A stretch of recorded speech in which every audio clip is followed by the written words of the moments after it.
Welcome to Therapist Confidential, a psychotherapy.net podcast. And now, here's your host, Travis Heath.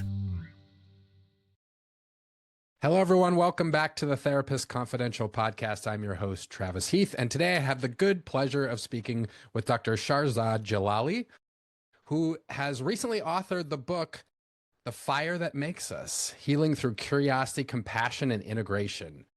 That's a hell of a title. If you don't want to read this book after hearing that title, I mean, wow. Dr. Jalali, welcome in. May I ask you to introduce yourself to the people? Thank you. It's a pleasure to be here with your listeners. I am a clinical psychologist and a life coach based here in Southern California. And I would say my passion is helping people individuate and figure out their true essence and kind of position themselves accordingly in life. That is something that I had to learn the hard way myself. So I would love to pave the path for those who are interested. That sounds really interesting on a lot of different levels. So this, if I can, I'm going to start with the book. That title, The Fire That Makes Us. I think there's a metaphor probably in there. I'm wondering if you can tell us a little bit about the fire and how you make sense of the fire. Absolutely. When we go through something negative in life, it always feels like this is it. This is all you can get out of it, which is pain and suffering. Hence the metaphor of the fire, because the fire is very destructive in nature. It burns and it hurts and it destroys, right? But it's also very constructive in nature in the sense that fire is what they use to forge metal into something else, right? The same thing happens to us humans. If we go about pain and suffering the right way, not only does it not destroy us, but it actually helps us give birth to the higher version of ourselves that we may have lost along the way or have never even initiated to connect with. Yeah, I'm definitely interested in this idea of higher self that you're talking about. I want to start, before I get there though, this idea of trauma. This is a word that is everywhere now. Correct. As a psychologist myself, I remember teaching 20 some years ago, and trauma wasn't mentioned a whole bunch. It was in our circles, right? But not in pop psychology. But now everyone is mentioning trauma. And I think there are pros and cons to that. But sometimes I wonder if everything is defined as trauma. Is anything trauma? And so I want to get your sense of that word and how it relates to the book and your work.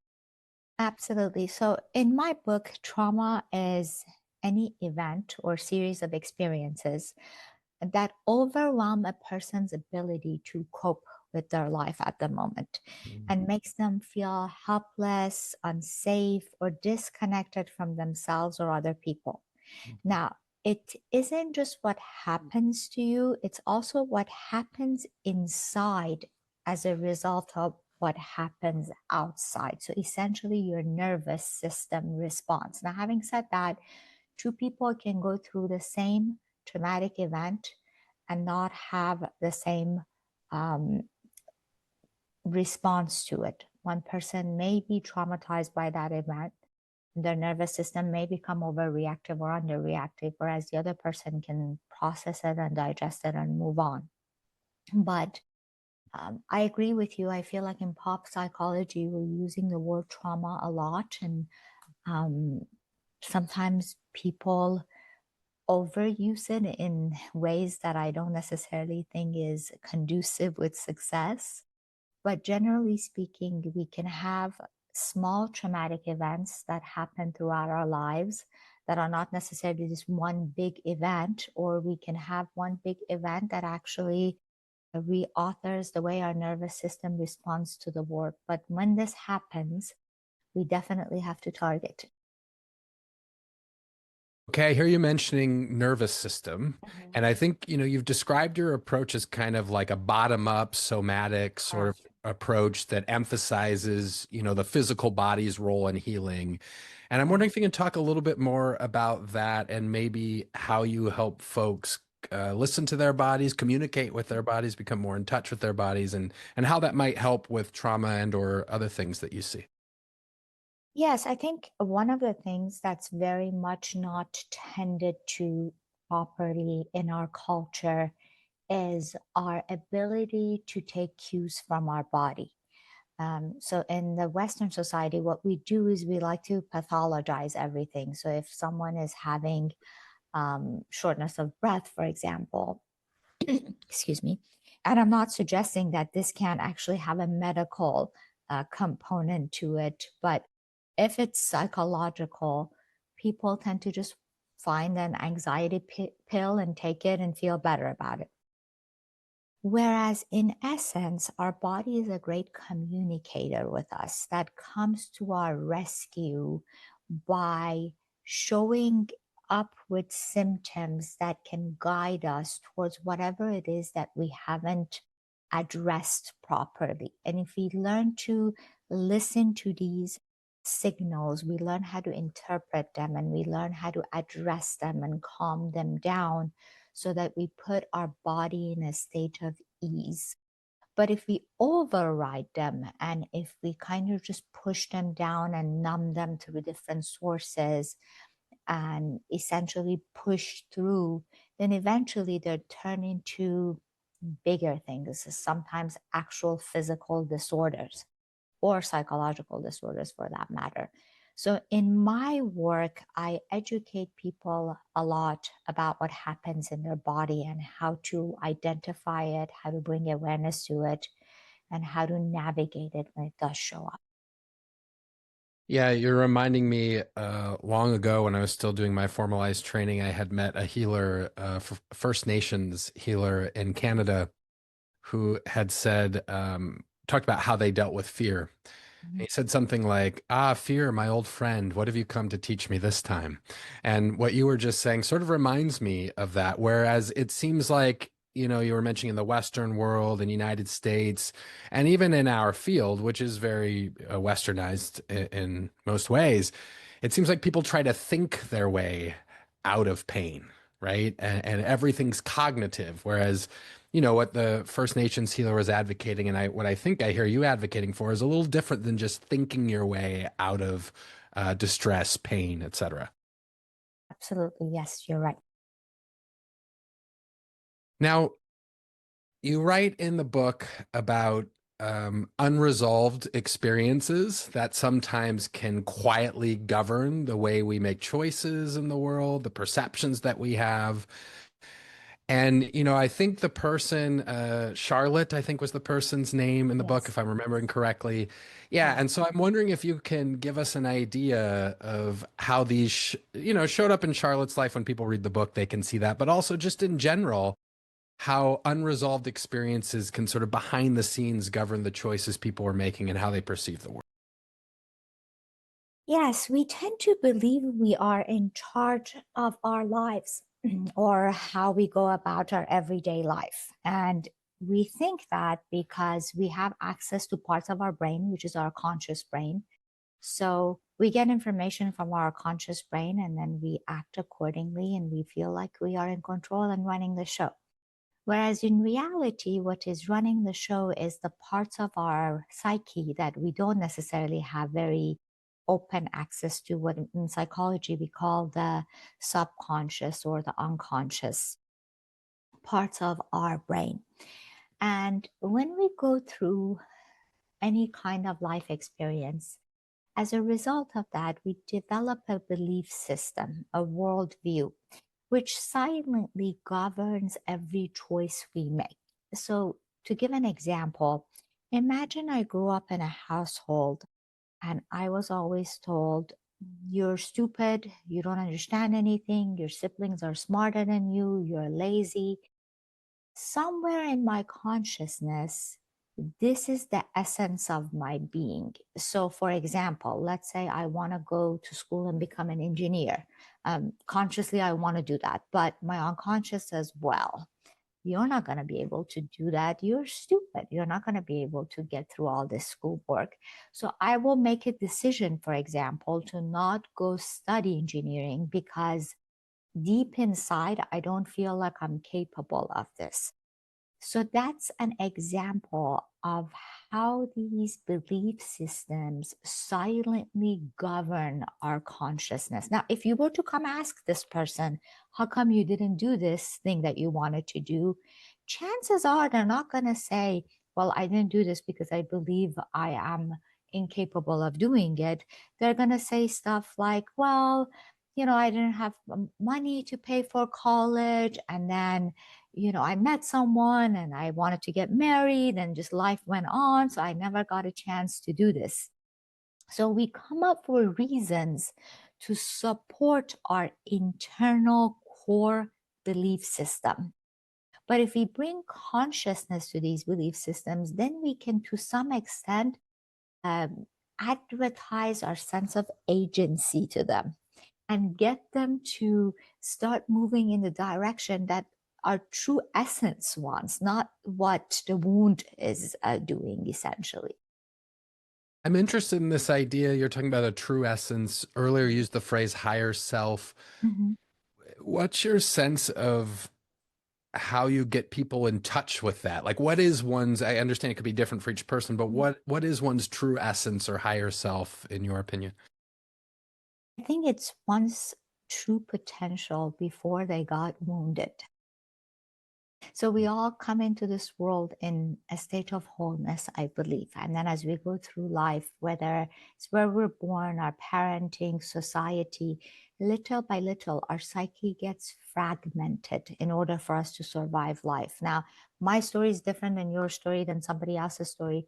Therefore, our wounding and our fragmentations are different, but none of us get to come to adulthood and be in wholeness anymore. And I am not in any shape or form kind of trying to say we can get back to that wholeness. I believe we can attempt, but in my belief, at least, none of us actually get there before we exit this realm. But what we can do is we can get out of our own way. We can kind of stop letting our wounds, these fragmented aspects of us, run the show. We can regain our sense of agency in our lives. I understand that it can be a little different for each person, but I'm wondering if you can talk some about how that process might start to happen for people where they can regain this. And is the opposite of fragmentation then integration, or is it something else? Okay. Correct. Yes. So let me give you an example from the book since we were talking about it. Yes. Charlotte in the book is a very functional person. She is a psychologist. She shows up at her work every day. She's highly regarded by society, and people look at her and feel like, oh, she's, living her best life. Whereas in essence, in her psyche, she is governed by all these demons, relational demons, demons from her accident, and they kind of have her in this darkness where she keeps herself in an undesirable relationship because on some level she feels like she's at fault for the accident, so she deserves to suffer. And it's only when she actually gets fed up with being this victim of this dynamic and bringing enough awareness to it to grieve it and put it behind her and regain her own role in her destiny, then it's only at that point that she's able to put this character, his name is Adam, in the book that she's involved with, behind her and move on. Until that point, she somehow finds herself back into this relationship. Now, on some level, she's very much fighting it, which is what I hear from patients all the time. that on some level, I know I shouldn't be with this person. This is not working for me. On some level, I know I should not be staying at this job. It's not meeting my best interest, but I just can't find myself to get out of there, right?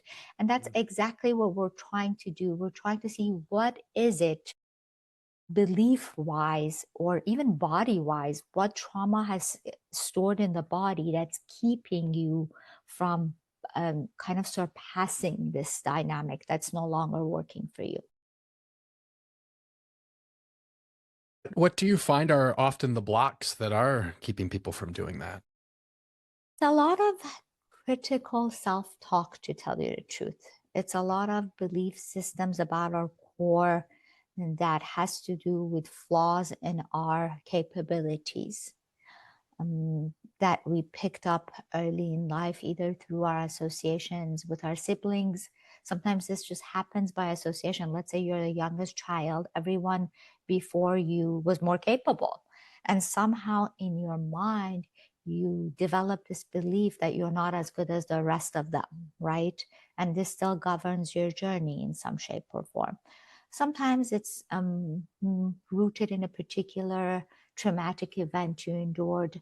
And sometimes it's just archetypally, I think we're all gravitating towards certain domains more than others. Sometimes we are just born with a particular concept that governs our psyche.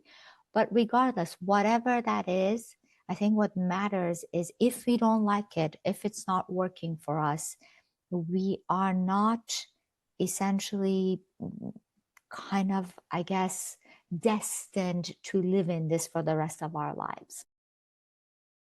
Yeah, you've mentioned some of the familial. I'm wondering too about some of the like larger macro societal stories that exist and how you see these impacting people through your frame and your work.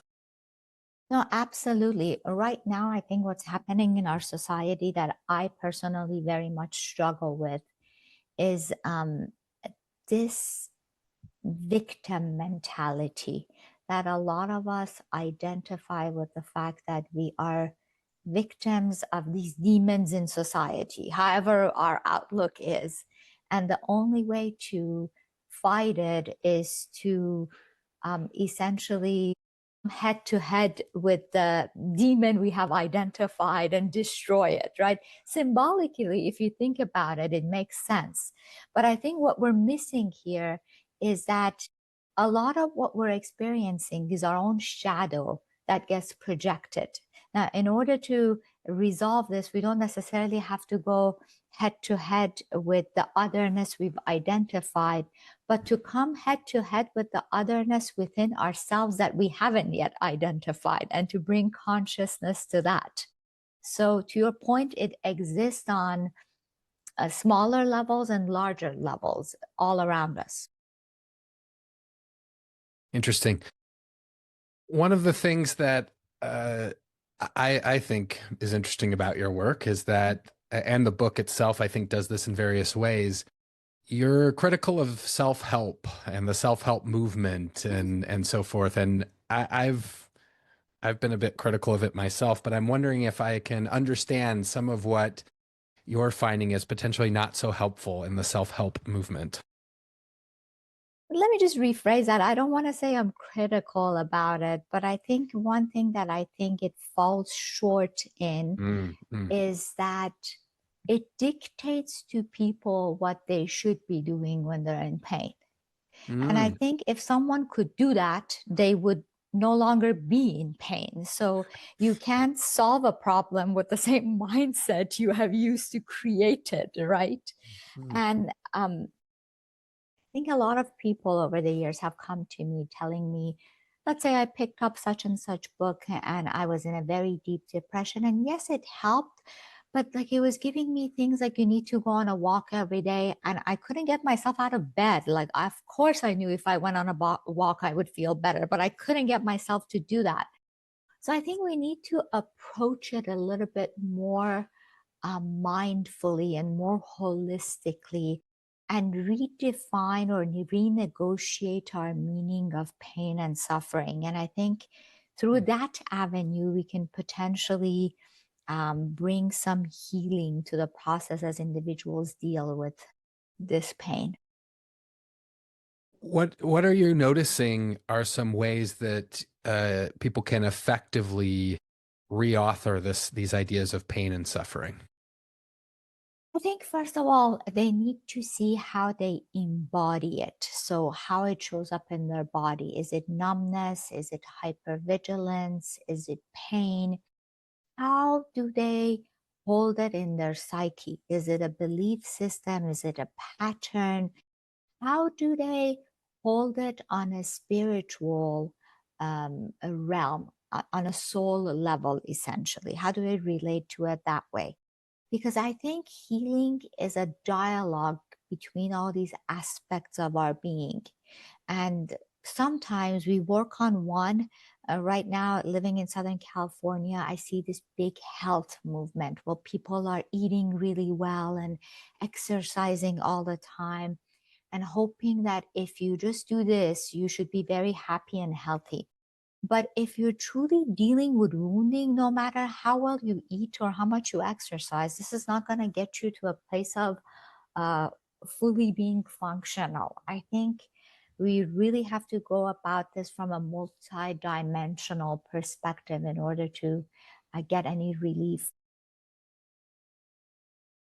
Yeah, it is interesting to me how often it seems and I say we, just the collective human beings, we don't like multi-dimensional solutions, or we like to blame one thing. Like it's just so comforting to be able to identify this one thing and say this is the problem and we'll fix that. And in the case you were just giving, it's like, oh, you'll eat healthy. Okay, you'll be healthy and that will fix everything. And of course, if we look at this a little more honestly, we start to discover that rarely is it one thing. Almost everything is multidimensional. But there's something about that that's hard, I think, for human beings. It's unsettling that it's multidimensional, I think, and they want that one solution or that one aspect or person or thing to blame. But being from the Eastern world, I would say that's mainly Western society mentality. We're a consumer nation, right? So if we can blame one thing, we can design a product for it. We can give people a pill. We can sell them an eating, wellness course or whatever that dynamic is, and then their whole life should be better. If they just lose 20 pounds, life will be a better place. But nothing in our entire being can ever be resolved one dimensionally. I think that's just a myth. Hmm. Well, now you're bringing up something interesting too, because it seems like you're able to bring, obviously you've studied psychology, so you're aware of many Western perspectives, but you're able to bring non-Western perspectives into your work as well. I'm wondering how you combine those in what you do. Yes, I think my goal in all of this is to bring consciousness to the way people process information. Um, you know, the world offers many different domains of going about solving a problem. Let's say you're dealing with feeling stuck. Anyone can come up with a product or a way of getting you out of that. And they may all work. I have nothing against any of these products. For any given person, one of them may work better than the other one. But I think what I'm trying to get across to people is if you learn to understand yourself better, if you learn to bring awareness to your mode of functioning and your patterns and how you problem solve and how you show up in life and what you identify with, then you are in a better position to pick and choose what works best for you and not get caught up in whatever society is selling you at any given time. That may not even be the right thing for you in that given moment. Does that make sense? Yeah, it does make sense. And as you're saying this, something I'm thinking about is, this idea of like finding a product to solve something, it's really interesting. And I worry sometimes about our field that we're getting productified too, if I can say, make up a word. Yes. Um, where we just become a product to solve something. And I'm wondering your thoughts about that and maybe how the broader fields of psychology, psychotherapy, et cetera, can resist that. You know that saying, there's nothing new under the sun? I often, when I train interns, they often ask me about different modalities of psychology. And when you're new in this realm, you're trying to find what works for you. So they're always asking me, well, what this person is saying is very similar to what this person is saying. And I'm like, they are all the same thing. They just kind of branded themselves differently at one point and gave it different names. And to your point, put it in a product to sell. And again, nothing against that, because these are all people who work very hard in their life and they're trying to make a living and, Yeah. move on. And anything that they are selling at one point can be very beneficial to someone. But that's not necessarily the point. The point is bringing consciousness to the way we are living our lives. So we're no longer so one dimensional that we're just looking for the next rescue, and as soon as like something comes in front of us we want to grab it, because if we're going about life that way we will never heal. We won't even be able to take in whatever it is that that dynamic is offering, because we're going about it the wrong way. We are waiting for something else to rescue us, whereas we have to learn how to rescue ourselves. I think that's the essence of what I'm talking about. Part of what I hear and what you're saying, you can tell me if I've got this wrong, Mhm. is that uh, avoidance doesn't serve us. I think I hear you advocating for Mhm. maybe looking things in the eye rather than avoiding them.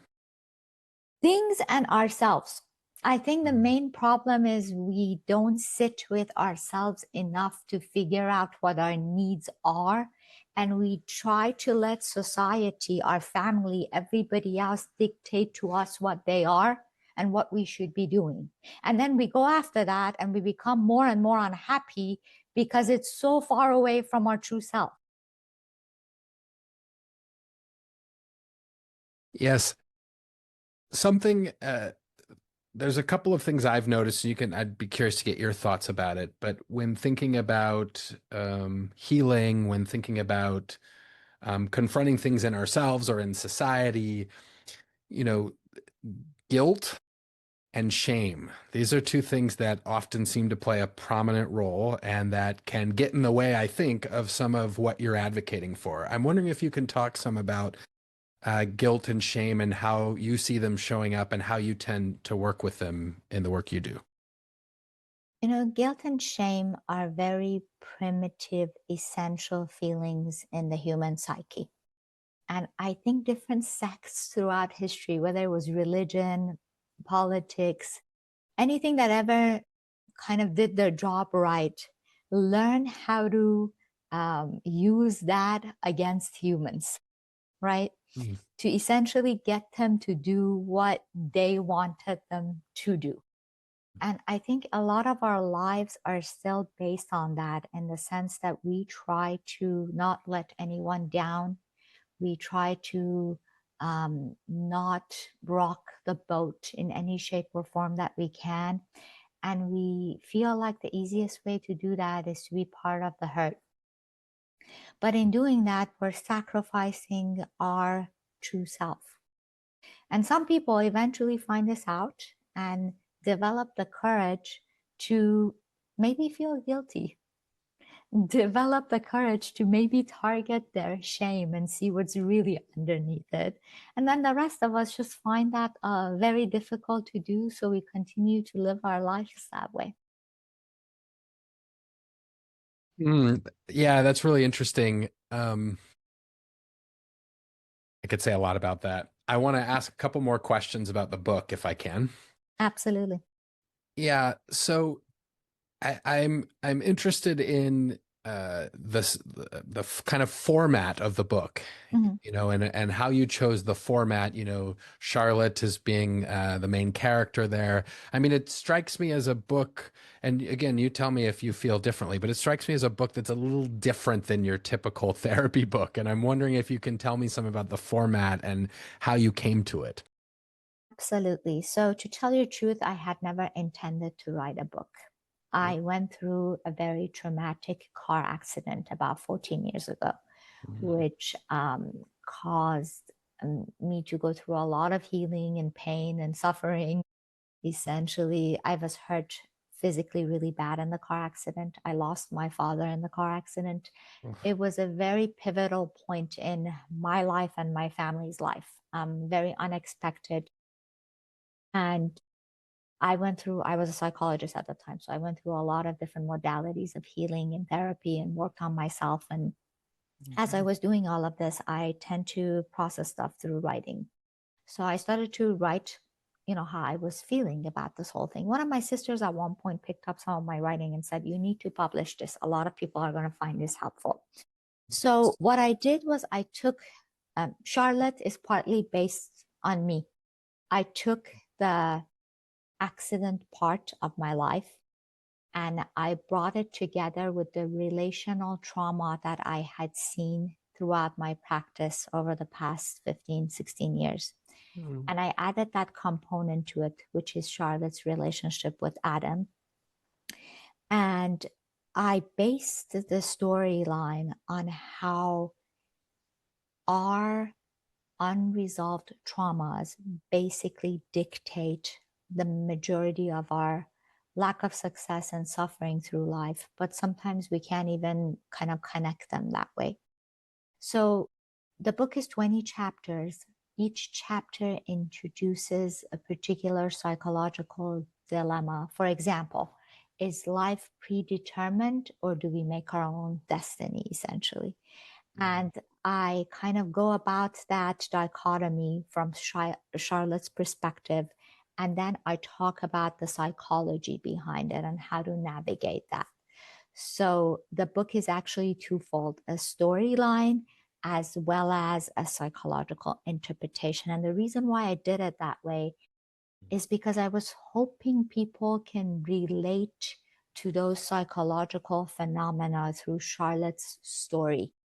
Because people can always identify themselves in somebody's story, but they can't necessarily identify their pain in psychological jargon, if that makes sense. Yeah, that makes a ton of sense. I actually think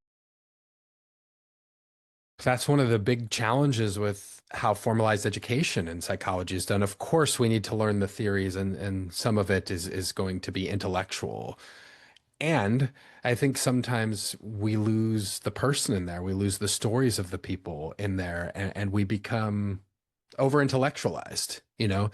Absolutely. And this is something that's really interesting to me about your particular book because, like I said, the format is very different than what you would get from textbooks or even just, you go to your local book. Well, who goes to bookstores anymore? I guess you on your Kindle or your Yes. iPad, you download, books on psychology or self-help, and this one feels a lot different. And part of what I'm hearing there is there's a you're sharing part of your story. So there's something that's really vulnerable. There's humanity in it.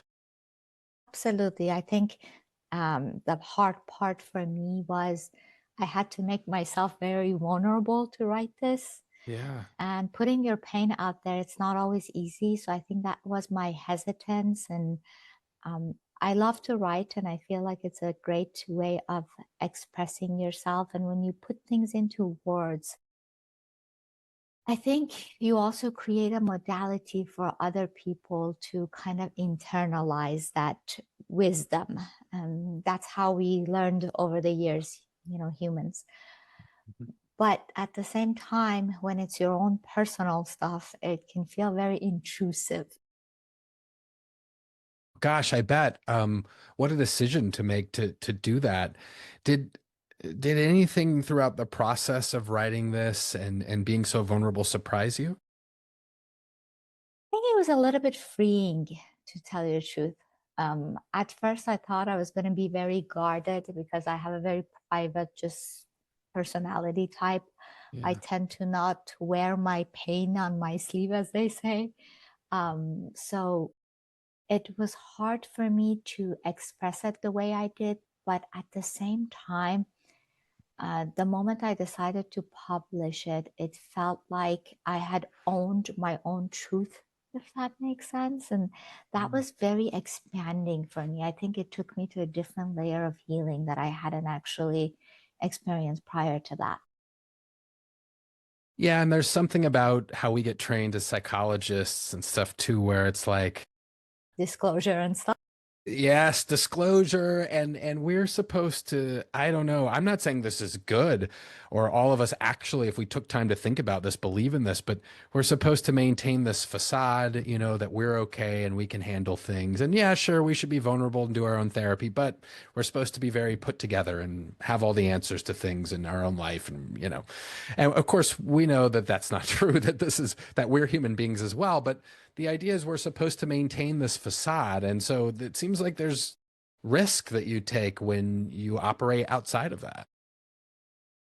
I often talk about that with my patients in therapy. Like sometimes they ask me a question and I say, you know what, I have absolutely no idea. I can't figure out half of the stuff in my own life. I mean, I don't know why you think I have an answer for this question right now. But this is what I can give you. I can hold this environment until we figure it out together, if we figure it out. But regardless, there's a holding environment here. And I think that resonates with people more than if they think you're this know-it-all human who, kind of triggers their complexes of not being good enough because here you are having figured things out where they haven't. I don't think anyone ever figures life out. We're all kind of just walking through this together, suffering. Yeah. Well, there's a lot of truth to that. I'm wondering, going through this whole process, the traumatic events in your life you described, and then also the writing of the book, are you aware of ways that this has made you a better practitioner going through this process? I think it's helped me associate with pain in a different dynamic than I did before. I think once you embody something, you have a different felt sense around it than when you just kind of hear about it. It's like you lived it through it now. Imagine it this way. Imagine you've never been to Paris and someone is talking about their trip. Yeah, you enjoy listening to it and it's interesting and you even want to like go there and experience it. But if they're talking about cafes that you've actually been to, food that you've actually had, places that you've actually seen, you can relate to it on a much deeper layer, right? I think what I went through kind of did the same thing for me in the therapy realm. Yeah, that's a really great description of it.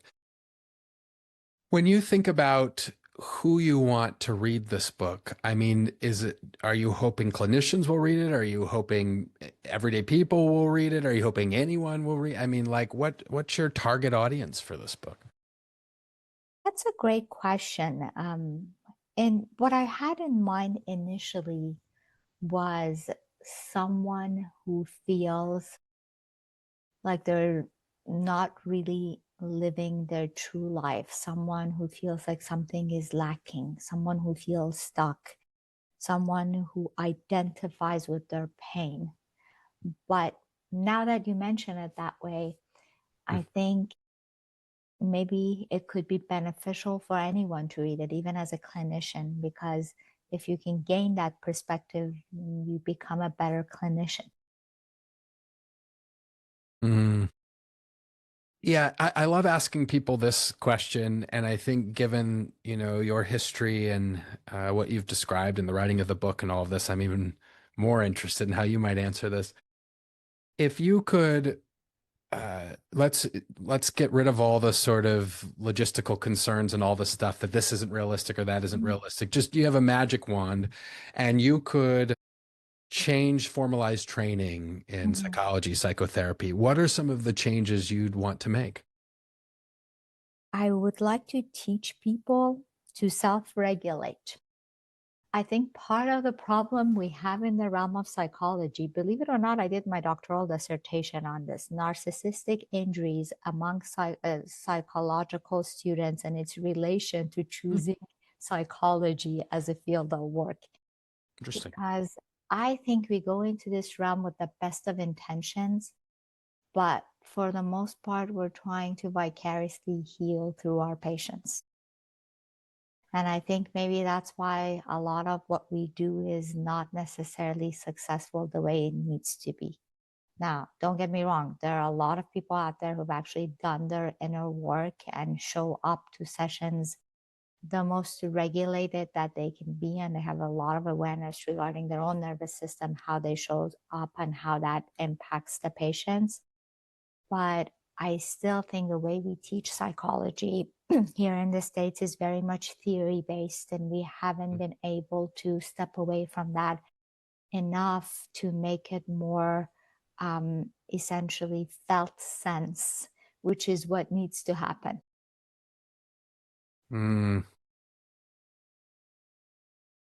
Why do you think that's the case? Why do we rely so heavily on theory and so little on felt sense?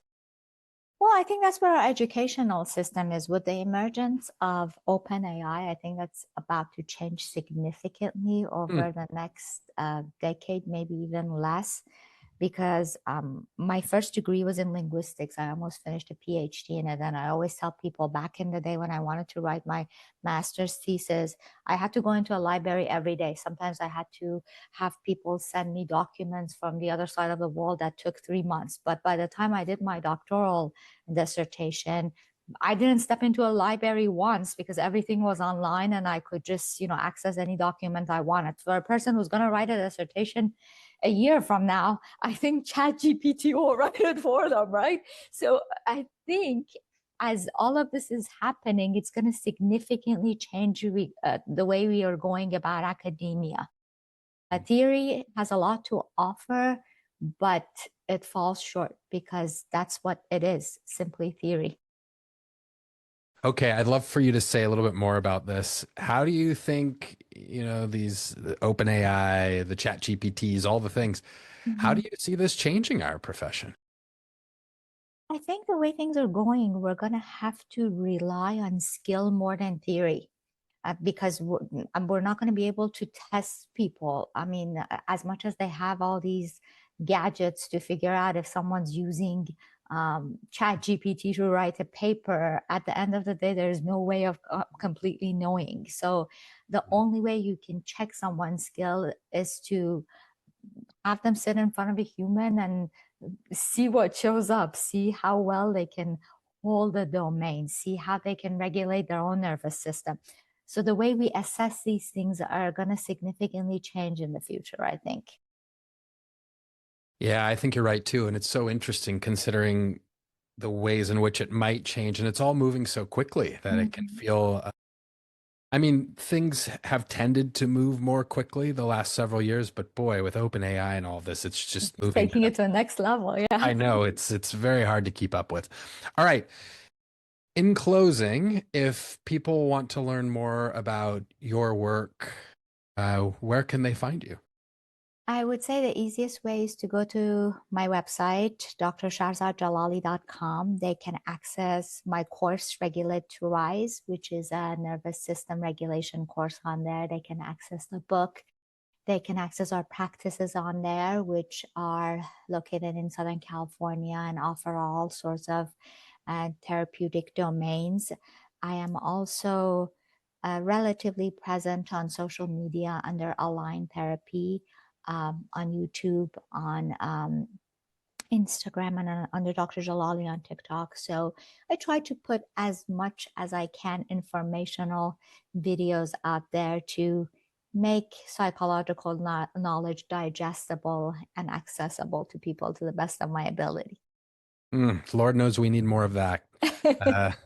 Dr. Shahrzad Jalali, thank you very much. The book is The Fire That Makes Us, Healing Through Curiosity, Compassion, and Integration. I really appreciate your time today. It was a pleasure being here. Thank you for having me.